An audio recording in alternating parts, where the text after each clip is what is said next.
মানে এটা সন্মান এটা লাভ কৰিলা তেওঁলোকে। নমস্কাৰ, মোৰ নাম শ্ৰী মধুস্মিতা ৰাজবংশী। মই আজি নাম গোৱা মই 11 বছৰৰ পৰা নাম গাইছোঁ। এতিয়া 8 বছৰ 9 বছৰমান হ'ল মই নাম গোৱা। আৰু প্ৰথম মোৰ তাতে খবৰটো আহিছিল মানে মই নাগাৰা নামৰ ভিডিঅ' মোৰ গুৰুদেৱক মই দিছিলোঁ। গুৰুদেৱ হ'ল মাননীয় শ্ৰীযুত সুভাষ নাথ দেৱ। তেখেতক মই মোৰ ভিডিঅ'বিলাক দি আছিলোঁ আৰু সেই ভিডিঅ'বিলাকৰ জৰিয়তে মোৰ তাতে খবৰটো আহিছিল যে মই এই সন্মানটোৰ কাৰণে প্ৰাপ্য হৈছিলোঁ। আৰু সেনেকৈ মই গ'লোঁ, গৈ কিনে মোৰ বহুত ভাল লাগিল। ইমানখিনি সন্মান পাম বুলি মই কেতিয়াও ভবা নাছিলোঁ। আৰু এইখিনিৰ পৰাই আগলৈ মই আৰু যিমান পাৰোঁ সিমানে মই নাম গাই যাই থাকিম।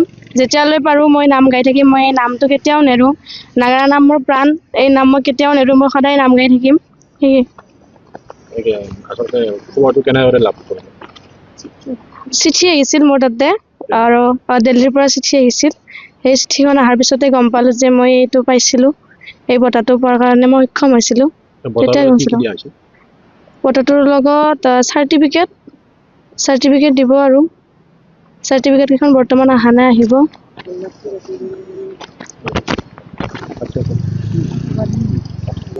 আৰু মই দিল্লীত গ'লোঁ, গৈ এই বঁটাটো পালোঁ। পাই মই নথৈ আনন্দিত হৈছোঁ। বহুত সুখী হৈছোঁ মই বঁটাটো পাই।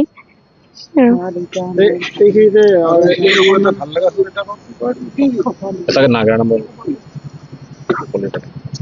ভকতি নাজানো, প্ৰভুৰ মহিমানো বুজো, নাজানো সেৱা তোমাৰ, হৰিহে ভৱ সাগৰ কৰা পাৰ।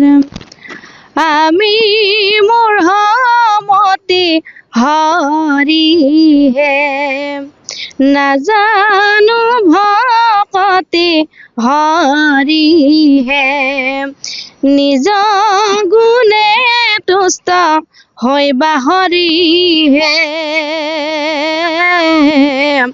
হৰিহে ভৱ সাগৰ কৰা পাৰ। যিকোনো খবৰৰ বাবে যোগাযোগ কৰক 7099017330 লগতে 7099017110 নম্বৰত।